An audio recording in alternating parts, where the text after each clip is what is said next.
Good morning, student. We will continue our chapter, the diamond necklace. As in the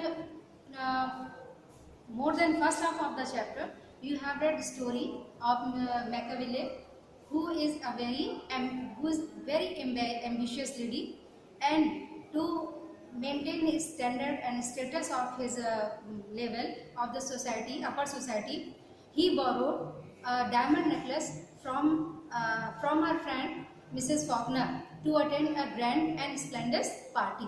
ठीक है, party को बहुत वैभवशाली पार्टी को अटेंड करने के लिए और अपने स्टेटस सिंबल को मेंटेन रखने के लिए उसने अपनी फ्रेंड मिसेस फॉकलर से नेकलेस बोरो किया because she maintain a very average standard of clerk family.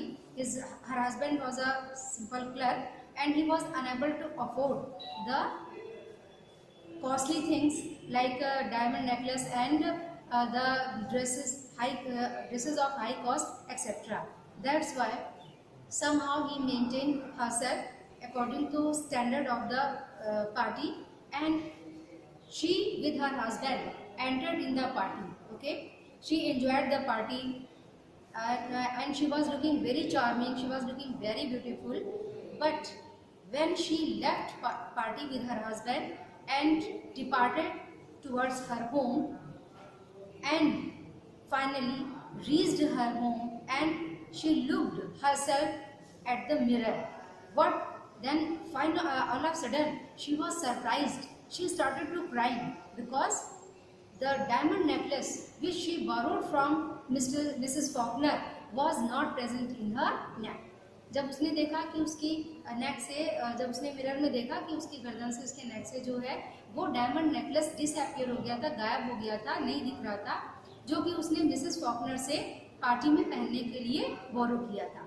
She started crying bitterly and she told her husband that she had lost the diamond necklace.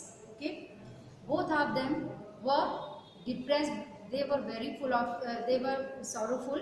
And then her husband advised Mrs. Laurel यानी her wife. क्या उसने advice दिया? You must write to your friend, said he. Mr. Laurel, who was a clerk, he advised her wife, Mrs. Laurel, that she must write to her friend. मतलब उसे अपनी मित्र को लिख देना चाहिए, मतलब उसकी रिपोर्ट दे देनी चाहिए, अपना लेटर के थ्रू रिपोर्टिंग दे देनी चाहिए कि जो है You have broken the clasp of her necklace, कि उसके नेकलेस का जो कुंडा था, क्लैस्प था, जहाँ से जॉइंट था, बंद करते थे, वो टूट गया है. And you are having it mended, और तुमने इसको मरम्मत के लिए, रिपेयरिंग के लिए दिया है. That will give us time to turn round. जब तक वो रिपेयरिंग का टाइम पीरियड होगा, वो टाइम पीरियड हम दोनों को इस बात के लिए टाइम दे देगा कि हम मैनेज कर सकें कि उनका डायमंड वो नेकलेस जो है वो कैसे रिटर्न किया जाए, उसके बारे में हम क्या सोचें, क्या सूचना दें, ये सारी चीज़ें मैनेज करने के लिए टाइम चाहिए था. और वो टाइम पीरियड उसने किस तरह से ढूंढा कि उसके फ्रेंड को ये रिपोर्टिंग दे दो कि उसका नेकलेस जो है वो अनफॉर्चुनेटली क्रैक हो गया है, वहाँ से टूट गया है, ब्रेक हो गया और उसको रिपेयरिंग के लिए दिया गया है. ओके, हाँ. So students, she wrote at her he directed, जैसे कि उसके हस्बैंड ने उसको डायरेक्टेड किया था, निर्देश दिया था, उसने वैसा ही अपने फ्रेंड यानी मिसेस फॉकनर को लिखा. At the end of a week, जैसे ही सप्ताह का अंतिम दिन था, they had lost all hopes, वो सारी उम्मीदें खो चुके थे. मिस्टर एंड मिसेस अपनी सारी होप्स जो हैं वो, मतलब रास्ता उनको नहीं सूझ रहा था, वो सारी उम्मीदें खो चुके थे. Laurel declared we must consider how to replace that ornament. Mr Laurel ने ये कहा अपनी पत्नी से कि हमें कंसीडर मनी थिंक, सोचना, हमको सोचना होगा कि कैसे हम लोग जो हैं उस ऑर्नामेंट यानी उस ज्वेलरी को, उस जेवर को, डायमंड नेकलेस को रिप्लेस कर सके, यानी उसकी जगह पर दूसरा डायमंड नेकलेस परचेज करके दिया जा सके. The next day they went from jeweler to jeweler seeking a necklace of diamond which seemed exactly like the one they had borrowed. अगले दिन वो दोनों एक ज्वेलरी शॉप से दूसरी ज्वेलरी शॉप ये ढूंढते हुए घूम रहे थे वो डायमंड नेकलेस जैसा कि उसके हस्बैंड जैसा कि मिसेस फॉकनर से बोरो किया गया था. एग्जैक्ट वैसा ही दिखने वाला डायमंड नेकलेस कहाँ मिल सकता था, and it was worth of 40,000 Franks. Finally they find out, उनको अंत में वो मिल गया कि ये डायमंड नेकलेस जो है वो बिल्कुल वैसे ही दिखता है, एग्जैक्टली वैसे ही दिखता है जैसे मिसेस फॉकनर से उन्होंने बोरो किया था। But it's cost was 40,000 Franks, जो बिल्कुल सेम डायमंड सेट था, डायमंड नेकलेस था, उसकी कॉस्ट 40,000 फ्रैंक्स थी। लॉरेल और मिस्टर एंड मिसेस लॉरेल बहुत ही एवरेज स्टैंडर्ड को बिलोंग करते थे, इसलिए इतना बड़ा अमाउंट रखना उनके लिए मुश्किल था। She laurel possesses 18,000 Franks which his father had left. Laurel के पास केवल 18,000 फ्रैंक्स थे, जो कि उसके पिता ने उसकी वसीयत के तौर पे या उसकी हेल्प के तौर पे उसको दे रखा था। He would borrow the rest. उसने सोचा इतना अमाउंट है मेरे पास, बाकी जो है वो 40,000 में 18 लेस करके बाकी वो उसको बोरो कर लेगा पैसा। When Madame Laurel took back the necklace, Madame Faulkner said to her with a chilly manner, "You should have returned it sooner. I might have needed it." जब मिसेस लॉरेल ने अपनी फ्रेंड मैडम फॉकनर को वो diamond necklace return किया, तो madam Faulkner बहुत खुश नहीं थी, क्योंकि काफ़ी टाइम लग गया था ये चीज़ मैनेज करने में मिस्टर एंड मिसेस लॉरेल को। तो उसने कमेंट किया कि तुम्हें इसे जल्दी लौटाना चाहिए था। You should have return it sooner, तुम्हें इसे जल्दी लौटाना चाहिए था। I might have needed it, क्योंकि मुझे इसकी ज़रूरत थी। Madam laurel now new the horrible existence of the needy. अब मैडम लॉरेल को ये बात समझ में आ रही थी कि कैसे जो बहुत ज़रूरतमंद लोग होते हैं उनकी कितनी हॉरिबल, कितनी भयावह, कितनी क्रिटिकल सिचुएशन होती है, उनका एग्जिस्टेंस, अस्तित्व यानी उसका सर्वाइवल उनके लिए कितना मुश्किल होता है। दे हैड टू पे this frightful debts and she would पे। उन्हें ये बड़े अमाउंट का जो कर्ज था वो चुकाना था, और उसने इसे चुकाने का रास्ता ढूंढा था। They send away the made. उन्होंने अपने घर से जो मेड थे, नौकरानी थी, उनको हटा दिया। दे चेंज दियर लॉजिंग्स। उन्होंने जो वो अच्छे अपार्टमेंट में रहते थे वो लॉजिंग भी चेंज कर दी, अपना निवास, लॉजिंग मीन्स रेजिडेंस, अपना निवास भी चेंज कर दिया। She came to know the heavy cares of a household. अब मिसेस लॉरेल को पता चल रहा था कि जो हाउस होल्ड होते हैं, घरेलू काम होते हैं, उनके कितनी ज़्यादा केयरिंग होती है, कितना टाइम, कितनी मेहनत लगती है। The hateful work of the kitchen. अब उसे किचन के, जिससे वो बहुत नफरत करती थी, वो काम भी करने पड़ रहे थे। She wash the dishes. वो बर्तन धोती थी। सॉइल लिनेन नालियाँ और घर की और जगहों पर सफाई करती थी, मिट्टी साफ करती थी। शर्ट्स, द डिश क्लॉथ्स, और मतलब कपड़ा धूल झाड़ने वाले कपड़े और बाकी जो घर में पहनने वाले कपड़े, वो सब वो वॉश करती थी। Her husband work evening. उसके पति यानी मिस्टर लॉरेल शाम को देर तक काम करते थे। मेकिंग अप ट्रेडमेंट्स अकाउंट। और वो अकाउंट्स एक्स्ट्रा जगह जा कर के जो व्यापारी लोग होते थे उनके अकाउंट्स को भी वो डील करता था, काम करता था। Late at night. और देर देर रात तक वो काम किया करता था। ही ऑफन कॉपीड मैन्यूस्क्रिप्ट फॉर 5 साउस अ पेज। काफ़ी देर रात तक वो एक पेज जो मैन्यूस्क्रिप्ट यानी हाथ से लिखा हुआ जो लिखा जोखा होता था, उसके लिए वो 5 साउस लेता था एक पेज का, यानी 5 मुद्राएं लेता था। एनी हाउ, किसी तरह से वो लोग उस पैसे को मैनेज करने की कोशिश कर रहे थे। This life lasted 10 years. और उस डायमंड नेकलेस का जो कॉस्ट था उसको मेंटेन करने में उनको 10 साल लग गए। At the end of the 10 years, जब 10 ईयर्स कंप्लीट होने वाले थे, they had paid all their debts. और उन्होंने अपने सारे वो कर्जे चुका दिए थे जो नेकलेस के लिए उन्होंने बोरो किए थे। Madam laurel looked old now. अब मैडम लॉरेल काफ़ी बूढ़ी दिखने लगी थी। She had become a down trodden women of a poor house hold. वो एक बहुत ही गरीब, घरेलू और दलित महिला जैसी दिखने लगी थी, जिसका कोई स्टैंडर्ड नहीं था, मतलब बहुत पुअर स्टैंडर्ड को बिलोंग करने लगी थी।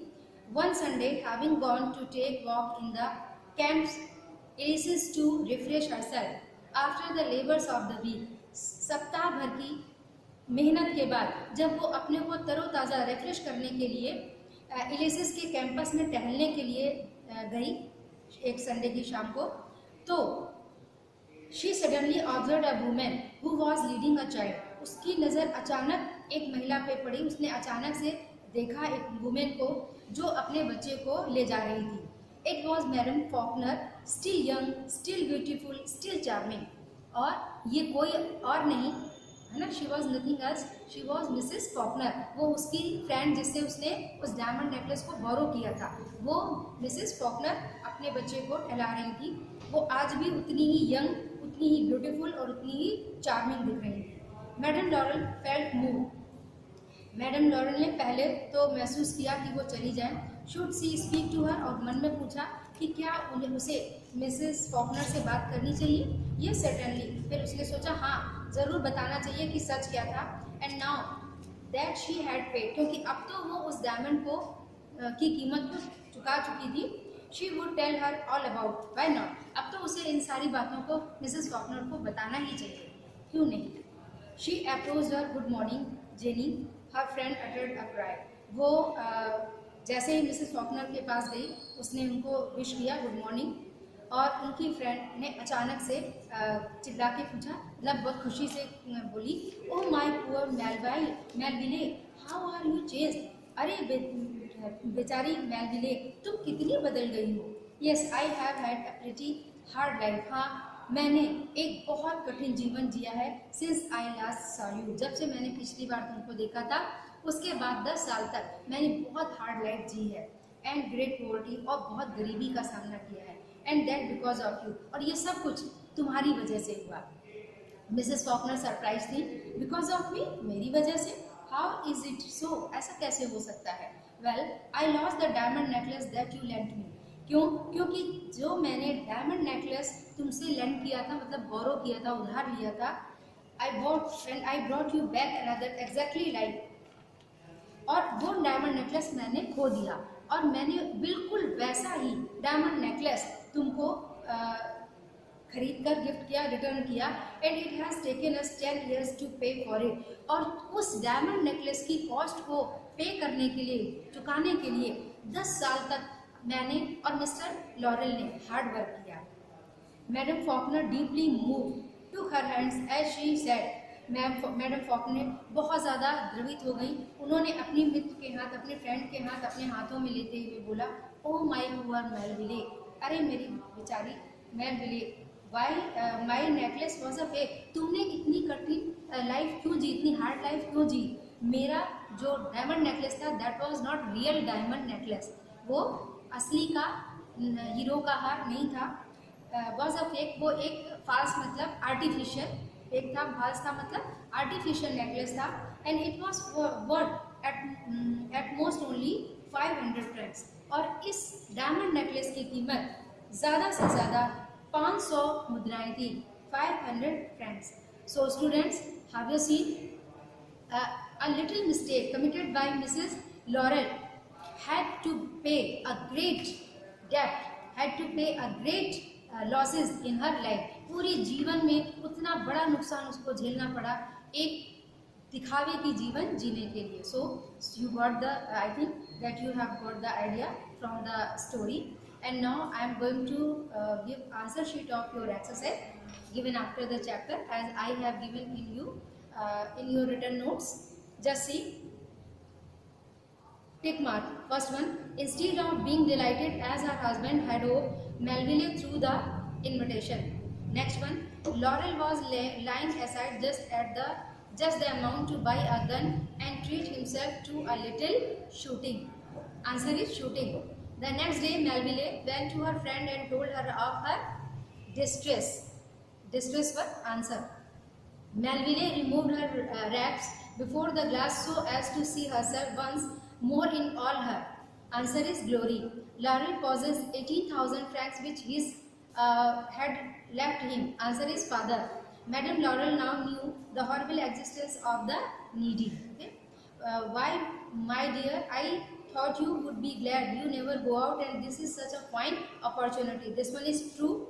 Second one, I don't know exactly but I think I could manage it with 500 francs. That one is false. Oh my poor Melville, how are you changed? This one is true. Well, I lost the gold necklace that you lent me. This one is false.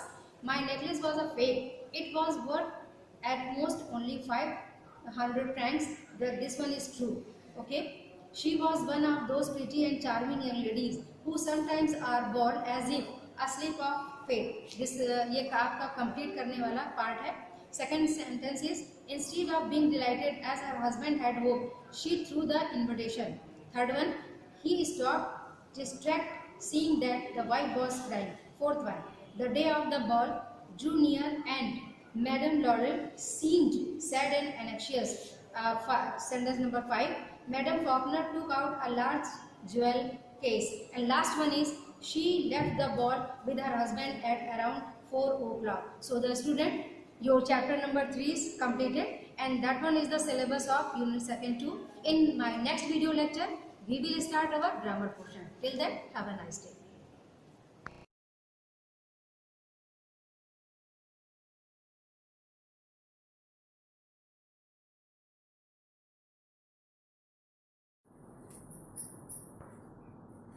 Hello class, welcome to you Shivaji Group of Institutions online classes.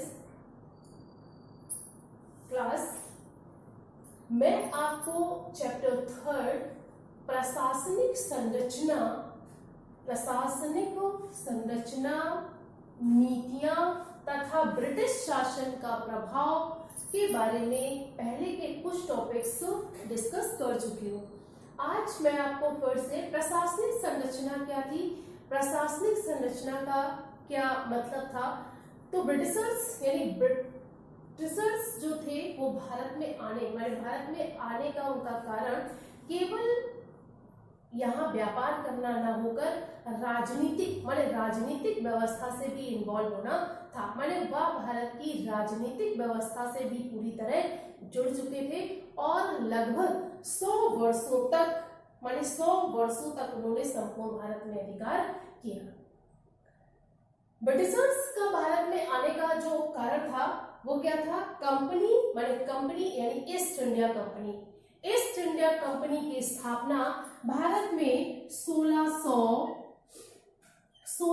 ईस्वी में हुई थी। East India company की स्थापना भारत में 1600 ईस्वी में हुई थी और ईस्ट इंडिया कंपनी के स्थापना के बाद धीरे धीरे जितने भी प्रशासनिक अधिकार थे वो धीरे धीरे कंपनी के अधिकार में आते गए। कंपनी के अफसर कंपनी के जो भी ऑफिसर्स थे, पहले तो उन्होंने अपनी शासन व्यवस्था को भारत के कानूनों के द्वारा स्टार्ट किया, परंतु बाद में कंपनी के जितने भी शासक थे यानी कंपनी के जितने भी ऑफिसर्स थे वह यहाँ पर शासन की जगह कुशासन करने लगे। कुशासन का मतलब था कि शासन के जो भी नियम थे, जो भी कानून थे, वह केवल भारतीयों के लिए बनाए जाते थे या केवल भारतीयों को ही उनका पालन करना होता था, जबकि अंग्रेज स्वयं उनका पालन नहीं करते थे। कंपनी के जो भी अफसर थे तो उन्होंने धीरे धीरे क्या था, भारतीय शासन के तरीके जो भी भारतीय शासन के तरीके थे उनको अपनाने की जगह उनकी अवहेलना करना स्टार्ट कर दिया था और कुछ ऐसे नियम बनाते थे जिनका पालन केवल भारतीयों को ही करना पड़ता था। यही कारण था कि कंपनी के जो भी अफसर थे, तो हम ये कह सकते हैं कि कानून और शासन के कई तरीके से वह गड़बड़ करने लगे थे। उनका जो भी शासन था वो शासन की जगह पर कुशासन का रूप ले चुका था। उन्होंने उन्होंने सबसे पहले बंगाल को अपना निशाना बनाया था और बंगाल पर ही सबसे पहले वो अपना अधिकार करना चाहते थे। इसके बाद मैंने आपको पढ़ाया है नीतियां। तो नीतियां क्या थी कि सबसे अधिक उस समय भी सबसे अधिक सिविल सर्विसेज को सबसे ज्यादा महत्व दिया जाता था और सिविल सर्विसेज में भारतीयों को किसी भी तरह का कोई अधिकार प्राप्त नहीं था। तो नौकरी इसका मतलब क्या था कि सिविल सर्विसेज के जो भी सेवाएं थी वह केवल सिविल सर्विसेज में नौकरी यानी नागरिकों को नौकरी के लिए भी संगठन बनाए जाते थे, माने नौकरी करने वालों के लिए भी संगठन बनाए जाते थे, जिसमें सिविल सर्विसेज में भारतीयों को कोई अधिकार नहीं दिया गया था। माने भारतीयों को कोई भी अधिकार, माने सिविल सर्विसेज में केवल उन्हें ही चुना जाता था जिन्हें कंपनी के निर्देशक चुनते थे, या जिन्हें कंपनी के लोग ही, माने कंपनी के निर्देशक तथा कंपनी के लोग ही पसंद करते थे। भारतीयों को सबसे पहली बार सिविल सर्विसेज में भाग लेने की अनुमति दी गई, जिसमें 1793 में एक नियम पारित किया गया कि कोई भी भारतीय, माने कोई भी ऐसा भारतीय जिसे 500 रुपए से अधिक वेतन लेने का कोई अधिकार नहीं है, माने उनमें इस 500 रुपए से ज्यादा एबिलिटी नहीं है। अगला पॉइंट क्या है? न्याय का प्रशासन। तो हम ये देखते हैं कि न्याय का प्रशासन, माने न्याय का प्रशासन से तात्पर्य है कि प्रशासन की जो सभी सरकारें थी, माने जो भी प्रशासन की सरकारें थी, कुछ नियमों तथा कानूनों पर निर्भर होती थी। माने इससे पहले भी जो हमारे भारत में प्रशासन, यानी जो भी हमारे भारत में प्रशासन चल रहा था, या उसके लिए कोई भी माने सरकार जो आती थी, वो कुछ नियमों और कानूनों का पालन करती थी, जिन्हें नियम बनाने वाले तथा नियम अपनाने वाले पालन करते थे। माने जो भी नियम बनाए जाते थे या जो भी नियम बनाए जाते थे, उनका जो खुद बनाते थे, बनाने वाले तथा अदर माने दूसरे व्यक्ति भी उनका पालन करते थे। परंतु जब ब्रिटिश सरकार आई तो सरकार ये देखने की कोशिश कर रही थी, माने सरकार अपने द्वारा बनाए गए स्वयं के नियमों को, माने स्वयं के नियमों को बनाने के बाद ये देखने की कोशिश करती थी कि इन नियमों तथा कानूनों का उल्लंघन ना हो। माने जो भी उसने नियम बनाए हैं, माने सरकार का काम होता था कि जो भी उसने नियम और कानून बनाए हैं, उनका किसी भी तरह से उल्लंघन ना हो।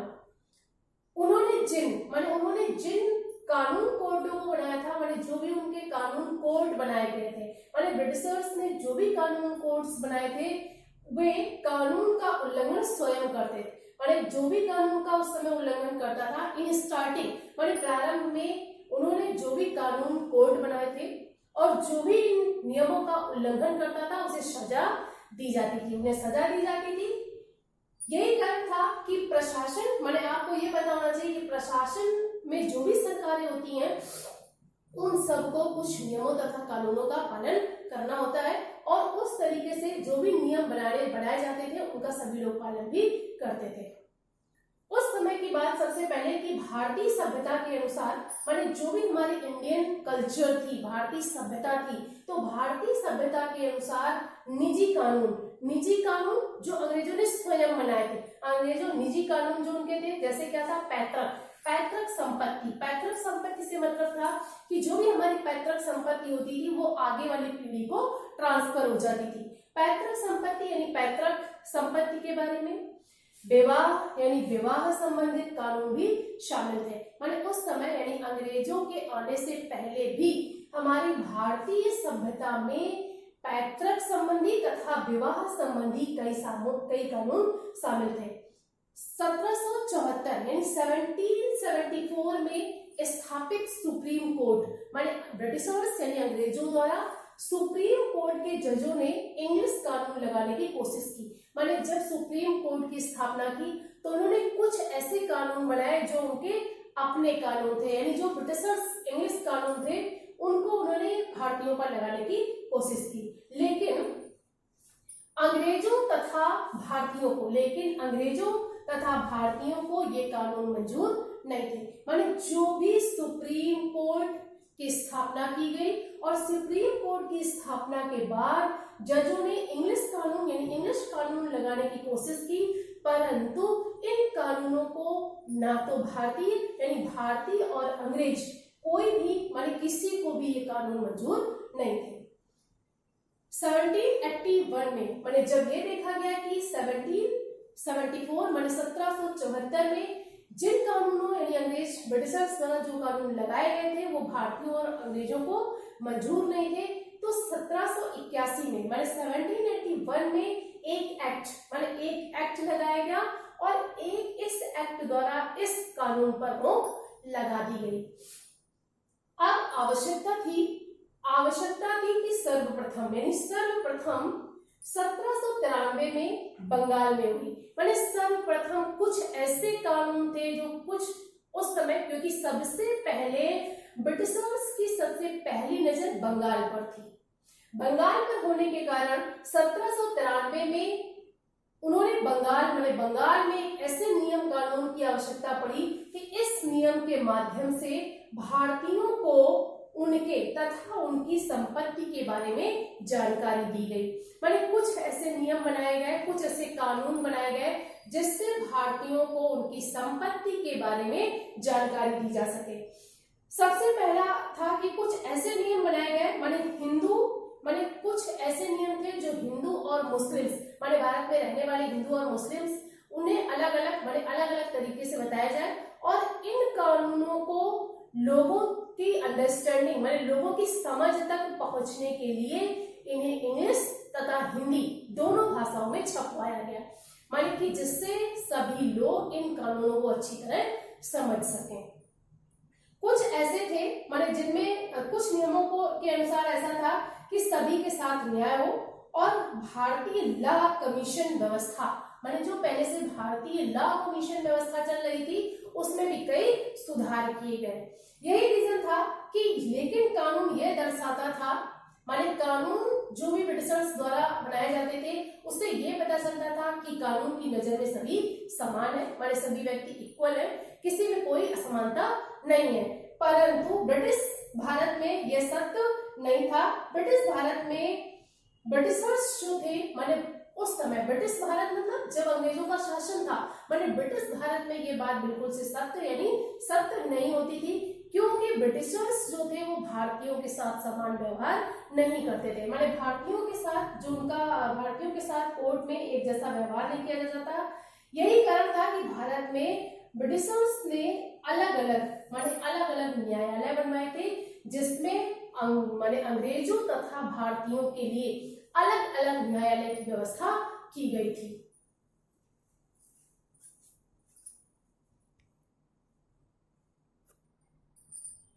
बच्चों, अब हम डिस्कस करेंगे सही विकल्प पर सही का निशान लगाइए। सही विकल्प पर सही का निशान लगाइए। क्वेश्चन नंबर फर्स्ट है कि ब्रिटिश प्रशासन का स्टील फ्रेम आधारभूत ढांचा जो था उसकी था, उसका था क्या था? सबसे पहले न्यायिक व्यवस्था,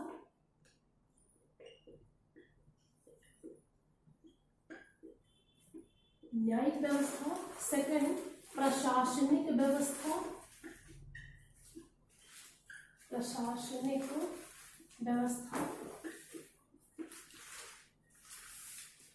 थर्ड दोनों मीन्स न्यायिक व्यवस्था और प्रशासनिक व्यवस्था, यानी दोनों, यानी फर्स्ट एंड सेकंड।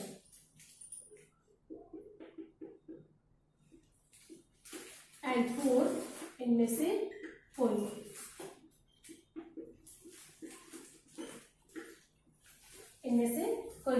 माने ब्रिटिश प्रशासन, मैंने आपको बताया ब्रिटिश प्रशासन जो था उस समय न्यायिक व्यवस्था, माने सबसे पहले ब्रिटिशर्स का भारत में आने का कारण क्या? व्यापार करना था, पर धीरे धीरे वो भारत की न्यायिक व्यवस्था और प्रशासनिक यानी दोनों व्यवस्था से जुड़ गए थे।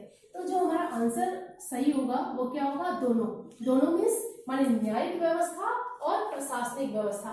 तो ब्रिटिश प्रशासन का स्टील फ्रेम जो आधारभूत ढांचा था वो क्या था?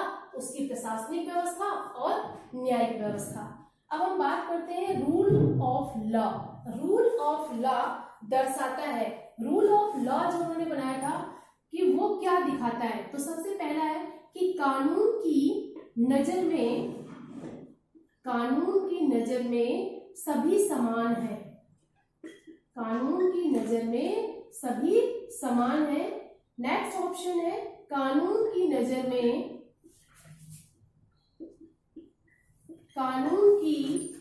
में सभी असमान है। कानून की नजर में सभी असमान है। एंड थर्ड ऑप्शन इज केवल केवल सेकंड का मतलब कानून की नजर में सभी असमान है। नेक्स्ट अगला ऑप्शन जो है वो कोई नहीं। तो आप देखिए कानून माने अंग्रेजों ने जो क्या बनाया था, rule of law. Rule of law दर्शाता है, माने रूल ऑफ लॉ ये दर्शाता है कि कानून की नजर में सभी समान है। माने रूल ऑफ लॉ जो अंग्रेजों ने बनाया था उसका सबसे बड़ा मकसद था कि कानून की नजर में सभी समान है। नेक्स्ट है कि ब्रिटिशों को बड़ी सेना की आवश्यकता थी। माने उस समय ब्रिटिशर्स को बड़ी सेना की आवश्यकता थी। तो आवश्यकता क्यों थी? तो सबसे पहला ऑप्शन है अन्य राज्यों पर अधिकार करने के लिए। माने अन्य राज्य जो भी थे, माने बड़ी सेना उनको क्यों नीड थी? तो जो भी अन्य राज्य जहां पर उनका अधिकार नहीं था, तो अन्य राज्यों पर अधिकार करने के लिए।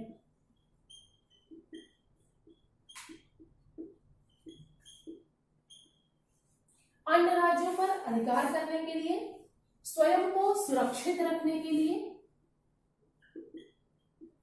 स्वयं को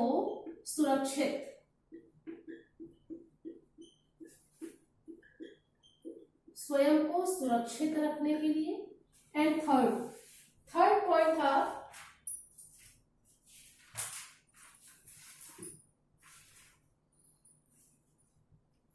अपने खिलाफ होने वाली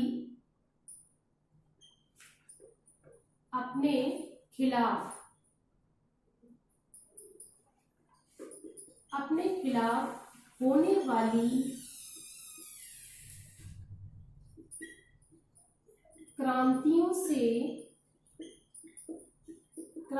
से बचने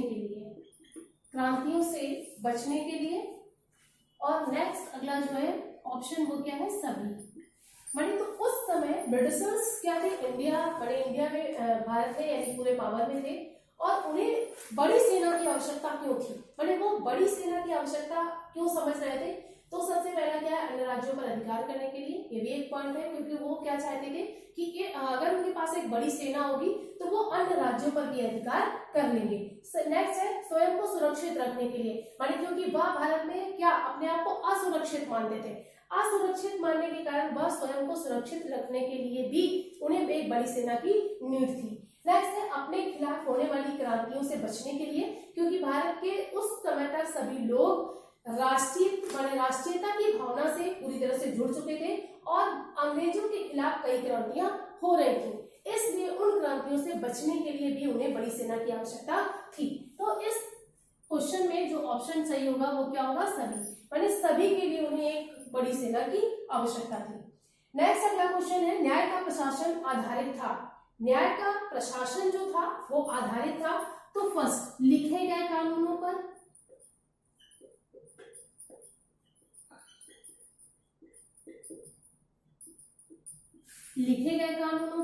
नेक्स्ट बोले गए कानूनों पर,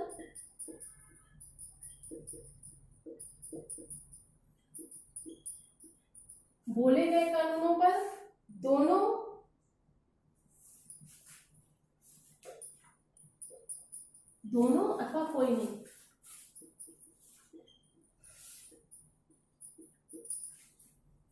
तो मैंने अभी आपसे डिस्कस किया है कि न्याय का प्रशासन माने ब्रिटिशर्स के समय में न्याय का जो प्रशासन था वो क्या था, लिखे गए कानूनों पर, बोले गए कानूनों पर, दोनों अथवा इनमें से कोई नहीं।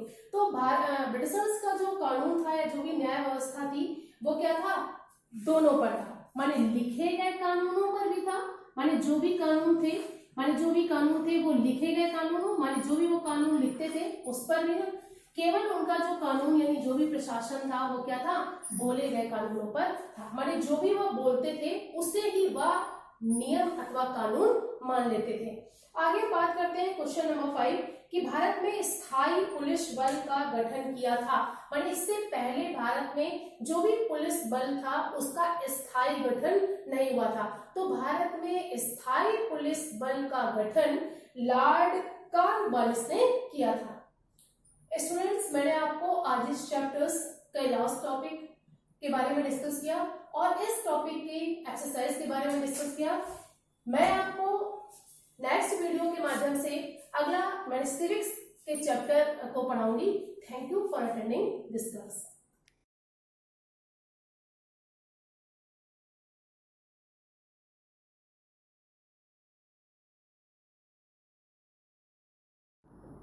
सुस्वागतम। मैं रेणु लता पांडे, संस्कृत शिक्षिका, शिवाजी ग्रुप ऑफ इंस्टीट्यूशंस। बच्चों, आज मैं आपको यानी 8th class English medium, sorry 8th class Hindi medium, तृतीय पाठ सिंहानुचराणाम कथा का शेष भाग जो था उसका मैं अर्थ पढ़ाने जा रही हूँ।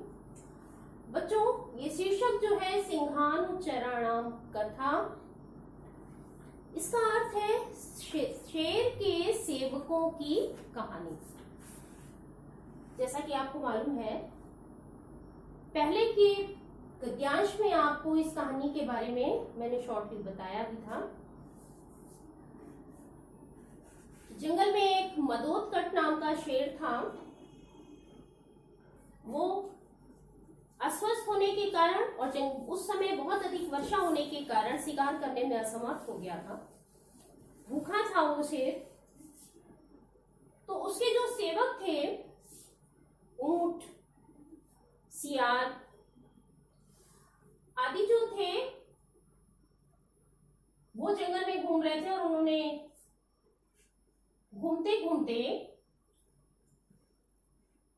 एक ऊंट को पाया और उसे ले करके वो शेर के पास जाता है।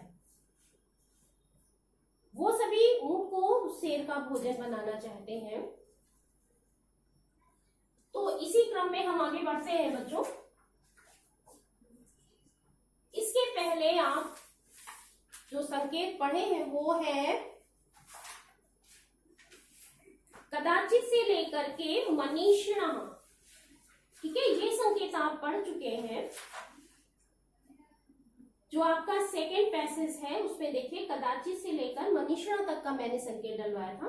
और इसके आगे आप देखेंगे अगला संकेत जो है काकः से लेकर के इति तक है। ये देखिए काकः और ये लास्ट वर्ड है इति, यानी आपको यहां से यहां तक का मैंने अर्थ पढ़ाना है। ओके, तो देखिए जब वो उनको भूखे शेर के पास लेकर के जाते हैं तो आगे क्या होता है वो इन पंक्तियों में देखें। काकः अवदत्, काका मीन्स कौवा, कौवा भी उसका सेवक है शेर का। काकः अवदत्, कौवा बोला, नासौ स्वामिना व्यापादयितव्यः किंतु अस्माभिरेव तथा कर्तव्यम यसौ स्वदेहदानम् अंगीकरोति। वो सब आपस में मंत्रणा कर रहे हैं कि कैसे आगे क्या किया जाए। तो उसी क्रम में देखिए नासों का संधि विच्छेद होगा बच्चों। दीर्घ संधि है ना प्लस असौ। असौ मीन्स होता है वह और ना मीन्स नहीं। ठीक है, ना प्लस असौ, असौ मीन्स वह और ना मीन्स नहीं। कौवा बोला ना सो स्वामी ना व्यापादितव्य, उसे स्वामी के द्वारा ना मीन्स नहीं, व्यापादितव्य नहीं मारना जाना चाहिए, उसे स्वामी के द्वारा नहीं मारा जाना चाहिए।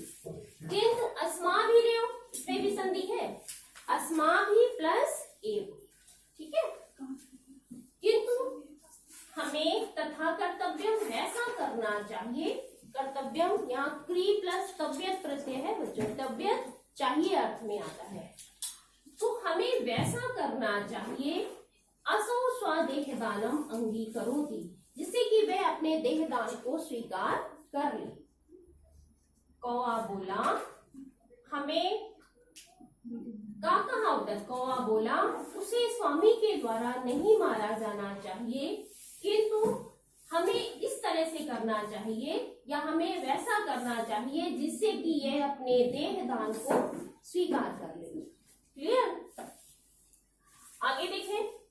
सिंहः तत् श्रुत्वा तूष्णीं स्थिता, शेर उसे सुन करके तूष्णीं स्थिता चुप रहा, शेर उसे सुन करके चुप रहा। तेन असौ कृत्वा सर्वान् आदाय सिंहांतिकं गतः।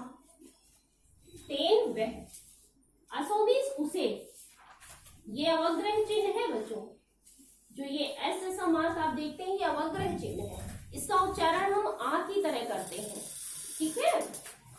तो वे तेन असौ कृत्वा सर्वान आदाय, वे उसे समझाकर, सर्वान आदाय सभी को लेकर के, सिंहांतिकम गतः, अंतिकम मीन्स पास होता है बच्चों, सिंहांतिकम का मतलब हो गया शेर के पास, गता मीन्स चले गए। वे उसे समझा करके सर्वान आदाय सभी को लेकर के शेर के पास चले गए। फिर से देखें, कौवा बोला उसे स्वामी के द्वारा नहीं मारा जाना चाहिए, किंतु हमें वैसा करना चाहिए जिससे कि वह अपने देहदान को स्वीकार कर ले। सिंहा तश्रुत्वा तूष्णीम स्थिता, शेर उसे सुन करके चुप रहा। तेन असौ कृत्वा सर्वान आदाय सिंहांतिकम गतः, वह उसे समझा करके और सभी को लेकर के शेर के पास चले गए। आगे की लाइन देखिए, अथ काकोक्तम, ये भी देखिए संधि है, गुण संधि है, काकोक्तम, काक प्लस उक्तम, ठीक है, काक प्लस उक्तम, यानी कि कौवे ने कहा, अथ मीन्स इसके पश्चात कौवे ने कहा, देवः यतनात् अपि आहारो न प्राप्तः, देव यत्न से भी आहार नहीं प्राप्त हुआ या भोजन नहीं प्राप्त हुआ। देव या संबोधन का चिन्ह, प्रयत्न से भी या यत्न से भी, अपि मीन्स भी, आहारो न प्राप्तः, भोजन प्राप्त नहीं हुआ।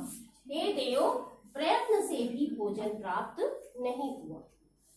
तद इदानीं मदीयं मांसम अपभुज्यताम्, तद तो, इदानीं इस समय, मदीयम मांसम मेरा मांस, अपभुज्यताम खा ले, तो इस समय मेरा मद प्लस यम, मेरा यम इस मेरा यह मांस खा ले।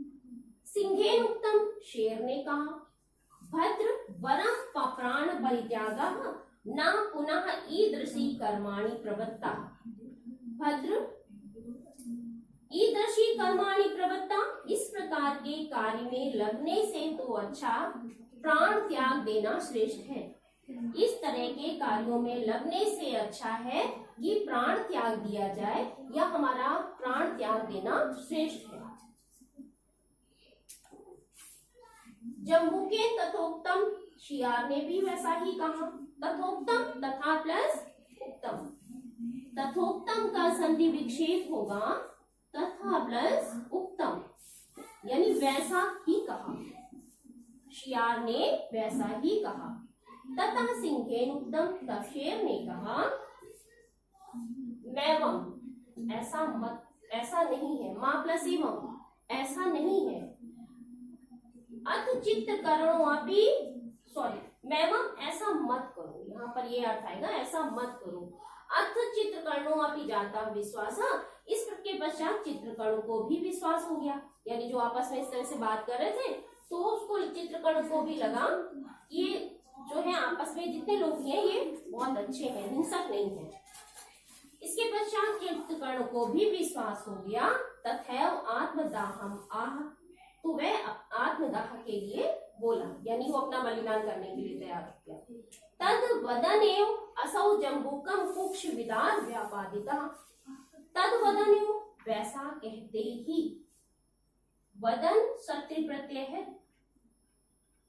वैसा कहते ही असो जम्बूकम कुक्षि विदार व्यापादिता, उस सियार ने उसकी कुक्षि विदार बगले फाड़ करके व्यापादिता में मार डाला। सर्वे भक्षितश, और सभी ने खा लिया। अतो अहम ब्रवीमि, इसलिए अहम यहाँ भी अवग्रह चिन्ह है, अतो मीन्स इसलिए, अहम इसमें, ब्रवीम मीन्स कहता हूँ, इसलिए मैं कहता हूँ। सताम अपि मति खलोक्ति भी दो लेते, सज्जनों की भी बुद्धि, मति मीन्स बुद्धि, सताम मीन्स सज्जन, सज्जनों की भी बुद्धि, खलोक्त भी मीन्स, खल मीन्स दुष्ट, उक्त मीन्स कथन या बातों से, दुष्ट की बातों से, दो लेते मीन्स चलायमान हो जाती है, हिल जाती है। सज्जनों की भी बुद्धि दुष्टों के कथन से चंचल हो जाती है या हिल जाती है, या कुछ भी लिखे, ठीक है। सज्जनों की भी बुद्धि दुष्टों के कथन से चंचल हो जाती है। फिर से देखें, कौवा बोला उसे स्वामी के द्वारा नहीं मारा जाना चाहिए, किंतु हमें वैसा करना चाहिए जिससे वह अपने देहदान को स्वीकार करे। शेर उसे सुनकर चुप रहा। तेन असौ कृत्वा, वह उसे समझाकर और सभी को लेकर के सिंहांतिकम शेर के पास गता में चले गया। अब इसके पश्चात काकोक्तम, कौवे ने कहा, देवः यतनात् अपि आहारो न प्राप्तः, हे देव प्रयत्न करने से भी भोजन प्राप्त नहीं हुआ। तद इदानीम मदीयम मांसम उपभुज्यताम, तद मीन्स तो इदानीम इस समय, मदीयम मद प्लस यम, मद मीन्स मेरा, यम मीन्स यह, तो इस समय मेरा यह मांस खा ले। सिंहेन उत्तम, शेर ने कहा, भद्र वरम प्राण परित्यागः न पुनः ईदृशी कर्माणि प्रवृत्तः, हे भद्र ईदृश न पुनः ईदृशी कर्माणि प्रवृत्ता, पुनः इस तरह के कार्य करने से तो मेरा प्राण त्याग देना वरम में श्रेष्ठ है। पुनः इस तरह के कार्यों में लगने, प्रवृत्त होना यानी लगना, पुनः इस तरह के कार्यों में लगने से मेरा प्राण त्याग देना श्रेष्ठ है। जम्बूकेन तथोक्तम, शेर सियार ने भी वैसा ही कहा। तथा सिंहेन उत्तम, तब शेर ने कहा, मैवम ऐसा मत करो।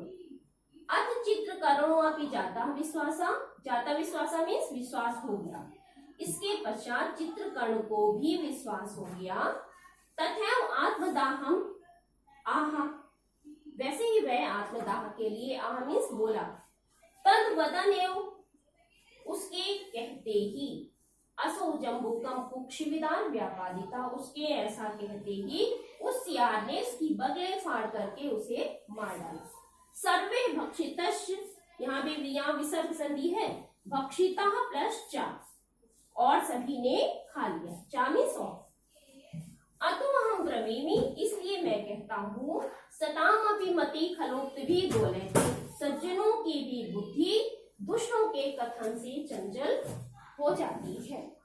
सज्जनों की भी बुद्धि दुष्टों के कथन से चंचल हो जाती है, यानी वो दुष्टों की बात को समझ नहीं पाते हैं कि आपस में ये जो दुष्टों का संसर्ग है वो किस तरह की बातें करना चाह रहे हैं और वो क्या कार्य करना चाह रहे हैं वो समझ नहीं पाते हैं। तो बच्चों, इस तरह से ये जो मैंने तीसरा संकेत आपको यहाँ पर समझाया है सिंहानुचराणाम कथा का, तो ये संकेत पूरा हो गया है। इस संकेत के साथ ही बच्चों इस चैप्टर का यानी तृतीय पाठ सिंहानुचराणाम कथा का ये अर्थ पूरा हो गया है।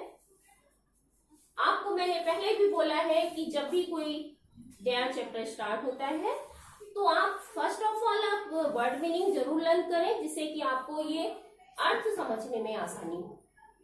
इसके बाद आप अर्थ पढ़ें और इसे अपनी नोटबुक में लिखें। आपका लेखन कार्य बहुत ही साफ सुथरा और सुंदर होना चाहिए, इस बात का विशेष ध्यान रखें। आगे के वीडियो में मैं आपको तृतीय पाठ सिंहानुचराणाम कथा का अनुप्रयोग यानी एक्सरसाइज सॉल्व कराऊंगी। तब तक आप सभी अपना कार्य पूर्ण करें। धन्यवाद। आपका दिन मंगलमय हो।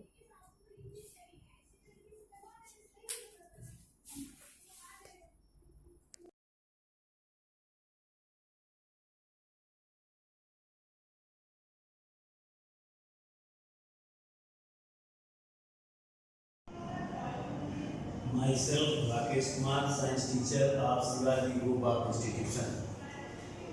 साइंस क्लास में 8th क्लास हिंदी मीडियम के बच्चों का स्वागत है। बच्चों, आज इस क्लास में लेसन 4 यानी पाठ 4 ऊर्जा एवं ऊर्जा के स्रोत, ऊर्जा के बारे में अध्ययन करेंगे। तो सबसे पहले जानने की जरूरत है कि ऊर्जा क्या है। तो काम करने की शक्ति को ऊर्जा कहते हैं। किसी भी कार्य को करने की शक्ति को हम ऊर्जा कहते हैं। जिस ऊर्जा को आप और हम सामान्यतया जानते हैं वह ऊर्जा आर्थिक विकास का मूल निवेश है। जिस ऊर्जा को हम और आप सामान्यतया जानते हैं वो ऊर्जा विकास का मूल निवेश है। डेवलपमेंट के लिए ऊर्जा बहुत इम्पोर्टेंट है। इसकी उपलब्धता और देश के लिए विकास के निकट संबंध है। किसी भी देश के विकास के लिए ऊर्जा एक महत्वपूर्ण भूमिका निभाती है। तो हमको सबसे पहले ये जानने की जरूरत है कि ऊर्जा मिलती कहाँ से है या ऊर्जाएं कितने प्रकार की होती हैं।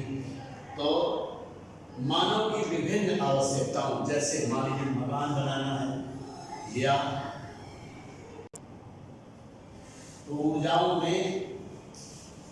के बारे में देखते हैं जरा कि हमें क्या क्या जरूरत होती है। जैसे हमारी आवश्यकताएं, जैसे मकान, कपड़ा, भोजन, रेल, यातायात के लिए सड़क एवं जल, वायु, परिवहन, संचार, सूचना एवं प्रसारण तथा अन्य मानव संसाधनों के निर्माण एवं उन्हें कार्यकारी बनाने के लिए हमको ऊर्जा की आवश्यकता होती है।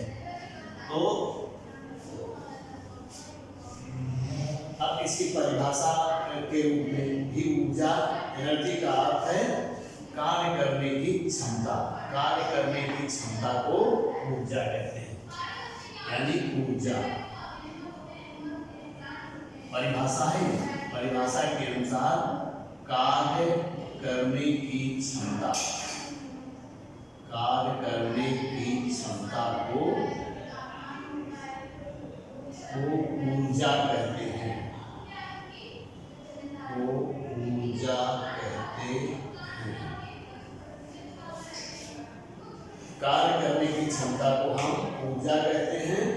अब ऊर्जा के स्वरूप, ऊर्जा के बारे में आप समझ गए। अब ऊर्जा के स्वरूप हेडिंग में आइए।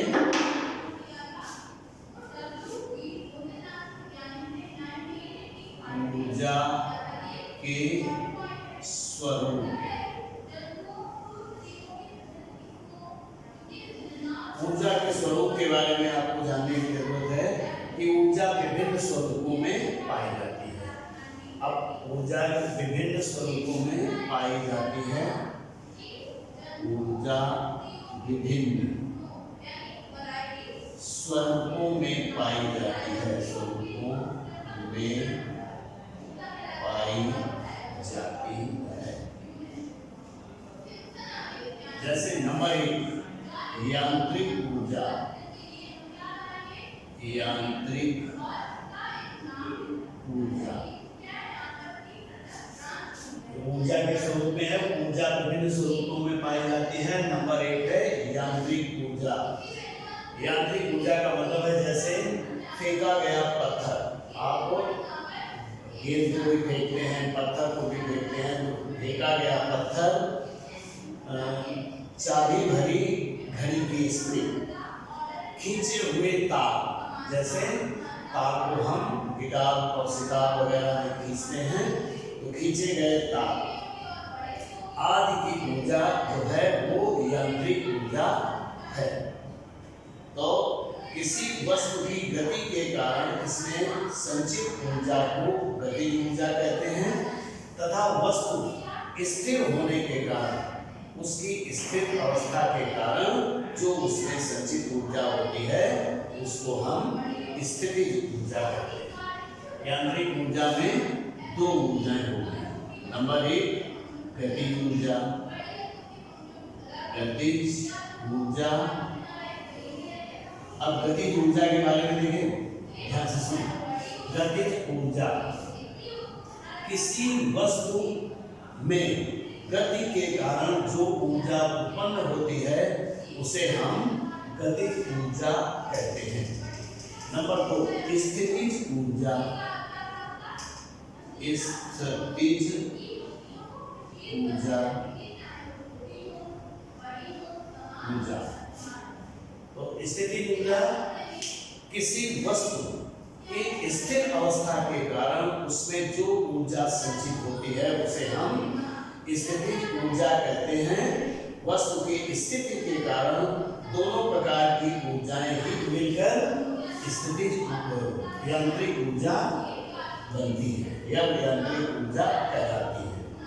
यानी गतिज ऊर्जा और स्थितिज ऊर्जा मिलकर के ही यांत्रिक ऊर्जा का निर्माण करती है या यांत्रिक ऊर्जा होती है। अब नंबर 2 तो शायद समझ गए होंगे यांत्रिक ऊर्जा क्या है। यांत्रिक ऊर्जा में आपको ध्यान देने की जरूरत है, रिपीट कर रहा हूं मैं इसे। यांत्रिक ऊर्जा यानी जैसे फेंका गया पत्थर, ऊपर की ओर पत्थर फेंकते हैं तो फेंका गया पत्थर या खींचा गया तार। घड़ी में चाबी भरने पर स्प्रिंग की स्थिति, वो चूंकि एक बार घड़ी में सुई भरते हैं आप चाबी और वो 24 घंटे तक चलती रहती है, तो उसमें ऊर्जा उत्पन्न हो जाती है, इसलिए वो 24 घंटे तक उस घड़ी को चलाता रहता है। तो यांत्रिक ऊर्जा तीन बताए मैंने। नंबर 1 घड़ी में भरी गई चाबी यानी स्प्रिंग में भरी गई चाबी। नंबर 2 फेंका गया पत्थर या खींचा गया तार। गिटार सितार में से तार खींचे होते हैं तो वो खींचा गया तार। अब आता है यांत्रिक ऊर्जा बनती कैसे, किससे किससे मिलकर बनती है। तो यांत्रिक ऊर्जा में 2 ऊर्जाएं होती हैं। नंबर 1 गतिज ऊर्जा, किसी वस्तु में उसकी गति के कारण जो ऊर्जा उत्पन्न होती है उसे गतिज ऊर्जा कहते हैं। स्थितिज ऊर्जा, किसी वस्तु की स्थिर अवस्था के कारण उसमें उपस्थित ऊर्जा को स्थितिज ऊर्जा कहते हैं। और ये दोनों ऊर्जाएं मिल करके ही यांत्रिक ऊर्जा का निर्माण करती हैं। अब नंबर 2 है ऊष्मीय ऊर्जा। नंबर 2 ऊष्मीय ऊर्जा। ऊष्मीय ऊर्जा यांत्रिक ऊर्जा समझ गए हैं। अब ऊष्मीय ऊर्जा। ऊष्मीय ऊर्जा गर्म वस्तु द्वारा संचित वह ऊर्जा जिसके कारण हम गर्माहट का अनुभव करते हैं, वो ऊष्मीय ऊर्जा कहलाती है। एक बार फिर से, गर्म वस्तु द्वारा संचित वह ऊर्जा जिसके कारण हमें गर्माहट का अनुभव होता है उसे हम ऊष्मीय ऊर्जा कहते हैं। अब ऊष्मीय ऊर्जा जैसे भाप की ऊर्जा। भाप की ऊर्जा आप ऐसे तो नहीं समझ सकते हैं कि उसमें भाप में कितनी ऊर्जा है, लेकिन अगर गैस चूल्हे पर बनती हुई रोटी यानी फूली हुई रोटी में अगर हम उंगली उसमें अंदर डाल दें तो हमें पता चल जाएगा कि ऊष्मीय ऊर्जा का क्या रूप होता है या क्या मान होता है। चलिए खैर ठीक है, आपको डालना नहीं है तो ऊष्मीय ऊर्जा आप समझ गए होंगे क्या है। ठीक, तो ऊष्मीय ऊर्जा एक बार फिर से गर्म वस्तु द्वारा संचित वह ऊर्जा जिसके कारण हमें गर्माहट का अनुभव होता है उसे हम ऊष्मीय ऊर्जा कहते हैं। जैसे भाप की ऊर्जा। भाप की ऊर्जा बहुत ज्यादा होती है, इतनी ज्यादा एनर्जी होती है। चूंकि आपने ध्यान दिया होगा तो पहले जो रेल के इंजन चलाए जाते थे वो भाप के द्वारा ही चलाए जाते थे और भाप की शक्ति से ही वो इंजन चलते थे और बड़े बड़ी तमाम बोगियां एक साथ जोड़ करके और वो इंजन एक स्टेशन से दूसरे स्टेशन तक माल या सवारियों को ले जाने का काम करता था। अब तीसरा है प्रकाश ऊर्जा। थर्ड नंबर तीसरा प्रकाश ऊर्जा। प्रकाश ऊर्जा में वह ऊर्जा जिसके कारण हमें वस्तुएं दिखाई देती हैं। वह ऊर्जा जिसके कारण हमें वस्तुएं दिखाई देती हैं प्रकाश ऊर्जा कहलाती है। जैसे विद्युत बल्ब एवं सूर्य आदि से प्राप्त ऊर्जा। सूर्य से प्राप्त ऊर्जा भी प्रकाश ऊर्जा है और विद्युत बल्ब से भी प्राप्त ऊर्जा आपकी प्रकाश ऊर्जा ही है। नंबर 4 रासायनिक ऊर्जा। नंबर 4 रासायनिक ऊर्जा। नंबर 4 में है रासायनिक ऊर्जा। किसी रासायनिक अभिक्रिया में मुक्त होने वाली अथवा ली जाने वाली ऊर्जा को रासायनिक ऊर्जा कहते हैं। एक बार फिर से, किसी रासायनिक अभिक्रिया में मुक्त ऊर्जा यानी मुक्त ऊर्जा का मतलब निकली हुई ऊर्जा या उस अभिक्रिया में द्वारा ली जाने वाली ऊष्मा या ऊर्जा को रासायनिक ऊर्जा कहते हैं। जैसे विभिन्न प्रकार के ईंधनों का जलना, जैसे केरोसिन ऑयल, मिट्टी के तेल का जलना या पेट्रोल का जलना या डीजल का जलना। यानी अगर हम बाइक में पेट्रोल 2 लीटर डाल दें तो रासायनिक ऊर्जा का मान कितना जाता है, वो आपको कम से कम 120 kilometre away from previous point, यानी पहले स्थान से 120 किलोमीटर दूर ले जाकर के खड़ी कर देती है। तो शायद आप समझ गए होंगे रासायनिक ऊर्जा किसे कहते हैं।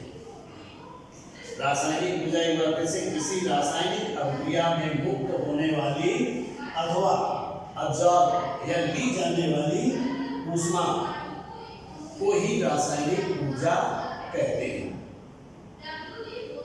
समझ गए हो? जैसे हमारे पेट्रोल को आप 2 लीटर की पेप्सी की बोतल में भर के इस टेबल पर रख दें तो क्या वो भागने लगेगी? नहीं। लेकिन आपको इसमें अभी अंदाजा नहीं है कि इस पेट्रोल में कितनी ऊर्जा है।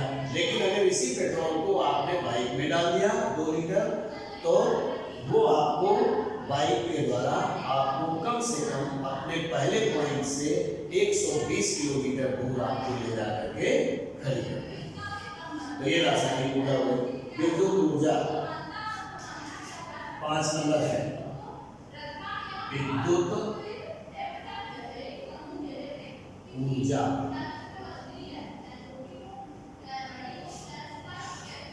विद्युत ऊर्जा विद्युत द्वारा संचारित ऊर्जा को विद्युत ऊर्जा कहते हैं। जैसे विद्युत मोटर आप आधा सीख गए होंगे या आपने विद्युत के बहुत सारे उपकरण आपके घर में ही हैं, जैसे फैन है, ये भी तो एक मोटर ही है। तो विद्युत मोटर, विद्युत ऊर्जा आप समझ रहे होंगे। विद्युत धारा द्वारा संचारित ऊर्जा को विद्युत ऊर्जा कहते हैं। और आजकल तो विद्युत से बहुत सारे काम किए जा रहे हैं। बिना विद्युत के तो जीवन अब आपको आपका कमजोर लगने है। इसी प्रकार से 6वां नंबर 6 नंबर विद्युत ऊर्जा के बाद आता है आपका नाभिकीय ऊर्जा। नाभिकीय ऊर्जा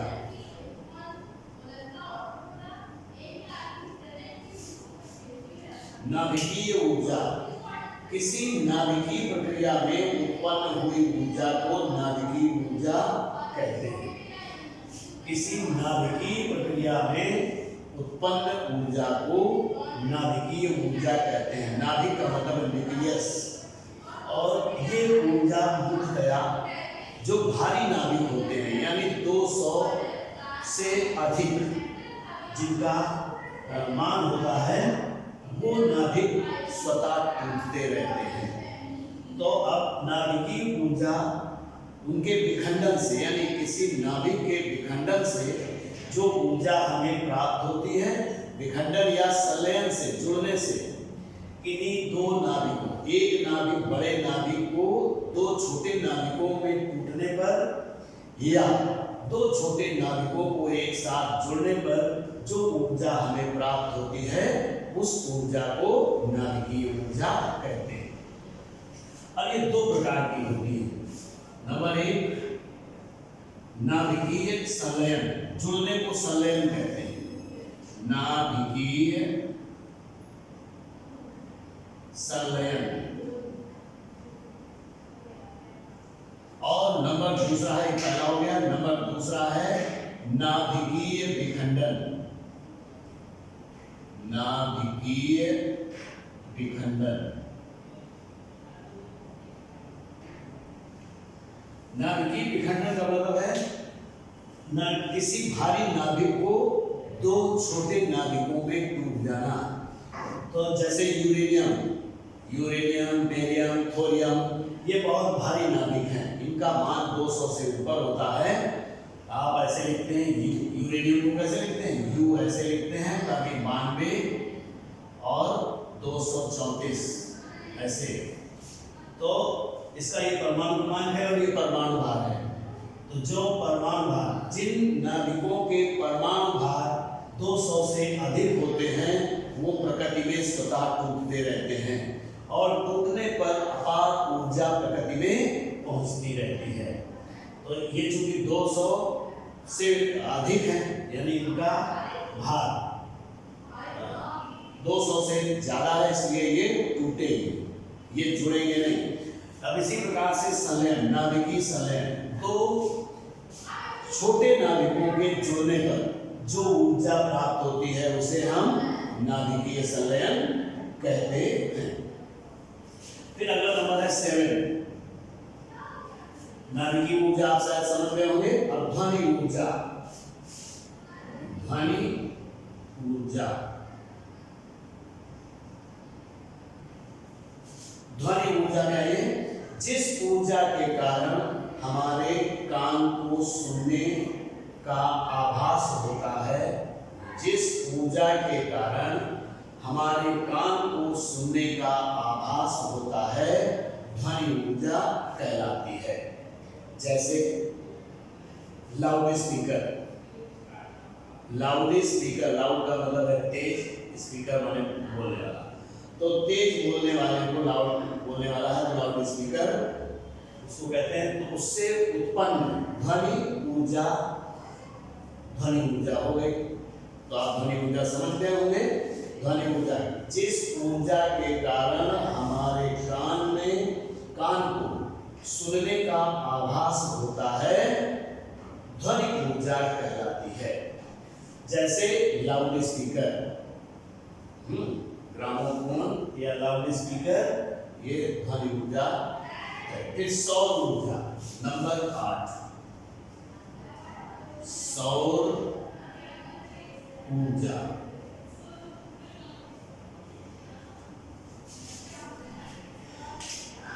तो इस प्रकृति में सूर्य सबसे इंपॉर्टेंट पार्ट है, यानी ऊर्जा का सबसे बड़ा स्रोत सूर्य है। तो जब कोई कारक किसी वस्तु को, सूर्य से आने वाली ऊर्जा सौर ऊर्जा है। सूर्य से पृथ्वी तक जो ऊर्जा आ रही है या एनवायरमेंट में आ रही है, उस ऊर्जा को सौर ऊर्जा कहते हैं, जो प्रकाश के रूप में पृथ्वी को प्राप्त होती है। प्रकाश और ऊष्मा के रूप, दोनों रूप में मिलती है। सौर ऊर्जा सूर्य से प्राप्त ऊर्जा या प्राप्त होने वाली ऊर्जा को सौर ऊर्जा कहते हैं। ये ऊर्जा प्रकाश और ऊष्मा के रूप में पृथ्वी को प्राप्त होती है। तो इस प्रकार से ये ऊर्जा के विभिन्न स्वरूप हो गए। अब ऊर्जा का रूपांतरण, ऊर्जा का रूपांतरण, ये तो ऊर्जा के स्वरूप हो गए। ऊर्जा का रूपांतरण,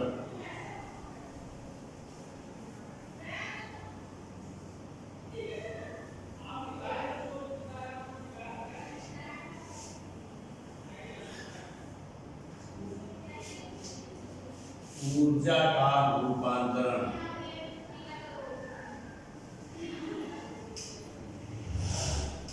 ऊर्जा का रूपांतरण। जब कोई कारक किसी